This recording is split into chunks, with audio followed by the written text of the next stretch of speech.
కేవలము ఆ నామము పలికితే చాలు, రామ అన్న నామం పలికితే చాలు, శ్రీచక్రం టీవీ ఒంటికి పట్టిన పాపాలను కూడా తొలగించగలిగిన గొప్ప నామమును ధరించినటువంటి వాడు, రాశీభూతమైన ధర్మమైన వాడు. లోకంలో ఎక్కడైనా ఎవరి గురించైనా పరిచయం చేసి కీర్తిస్తే ఎవరో ఋషులు, మహాపురుషులు, విద్వాంసులు కీర్తిస్తారు. రామాయణంలో గొప్పతనం ఏమిటంటే రాముడి గొప్పతనం చెప్పినటువంటి వాడు మారీచుడు. ఒక రాక్షసుడు చెప్పింది రాముడి పట్ల గొప్ప అన్వయం. రామో విగ్రహవాన్ ధర్మ సాధు సత్యపరాక్రమ, ఈ మాటలు అన్నవాడు అరణ్యకాండలో మారీచుడు చెప్పాడు. ఒక రాక్షసుడు రాముడంటే రాశీభూతమై కరచరణాదులతో కదిలి వెళ్ళేటటువంటి ధర్మం, శ్రీచక్రం దాని జోలికి వెడితే అది వదిలిపెట్టదు.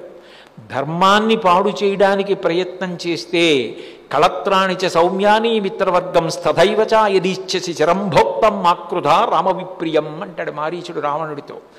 రాముడి జోలికి వెడితే భార్యాపుత్రులతో, రాజ్యంతో, సైన్యంతో, అన్నదమ్ములతో నశించిపోతావు. ధర్మం రాముడంటే, రాముడిని ఏం చేయలేవు, రాముడి జోలికి వెళ్ళకు. ఆయనే ధర్మం కాబట్టి ధర్మం అంటేనే గుణం. ఆచార ప్రభవో ధర్మ, ఆచరించి చూపించిన గుణం.